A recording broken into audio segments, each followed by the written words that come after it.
Janmashtami special আজ তালের বড়া বানিয়েছি, তাই আপনাদের সাথে শেয়ার করলাম। ফার্স্টে দেখো তালের খোসাটা আমি ছাড়িয়ে নিচ্ছি, তারপর ভালো করে ছাড়ানো হয়ে গেলে 3 ভাগে ভাগ করে নেব। এবার একটু জল দিয়ে কিছুক্ষণ আমি আলাদা আলাদা করে হাত দিয়ে চটকে নেব। তারপর একটা স্টিলের পাত্রে ফুটো ফুটো জামের মতো বা ঝুড়ির সাহায্য আপনারা করতে পারেন, যেটাতে সুবিধা হবে। এবার আমি এইভাবে দেখো তালের পাল্পটা খুব ভালো করে বের করে নেব। খুব ভালো করে বের করা হয়ে গেছে সবগুলো। এবার আমি একটা প্যানের সাহায্যে প্যানটা খুব ভালো মতো গরম করে দিয়ে দেবো তালের পাল্পটা। তারপর ওর মধ্যে দিয়ে দেবো পরিমাণ মতো নুন ও গুড়।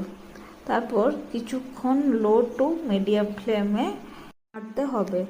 দেখো যতক্ষণ না গুড়টা গলে যাচ্ছে আর তালের পাল্পটা একটু ঘন হয়ে আসছে।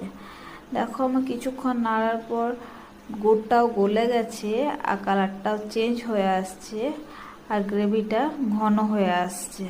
এবার আমি এটাকে ঠান্ডা করতে দেব। আর এদিকে তাকে আমি নিয়ে নেব 2 কাপের মতন ময়দা আর তার হাফ সুজি আর একটু পরিমাণ মতো নুন। যেহেতু আমি তালে নুনটা দেওয়াই আছে সেহেতু একটু নুন দেব আর তালের পাল্পটা দিয়ে ভালো করে মেখে নেব। তারপর একটু দুধ দিয়ে ভালো করে মেখে নিতে হবে। দেখো এখানে আমি দুধ ইউজ করেছি, আপনারা চাইলে জলও ইউজ করতে পারবেন, কিন্তু দুধটা দিলে একটু বেশি টেস্টি হয়, তাই আমি দুধটা ইউজ করেছি। আর এদিকে দেখো আমার খুব ভালো করে দুধ দিয়ে দিয়ে আমি মেখে নিচ্ছি। আমি একবারই দুধটা দিইনি, নাহলে পাতলা হয়ে যেতে পারে। বড়া যেরকম ঘন হয় সেরকম দেখো আমি ভালো করে মেখে নিয়েছি। এবার এটাকে আমি ভালো করে মাখার পর 30 মিনিটের মতো রেখে দিয়েছি। 30 মিনিট পর আমি দিয়ে দেবো কাজু টুকরো করে নিয়েছি আর কিশমিশ।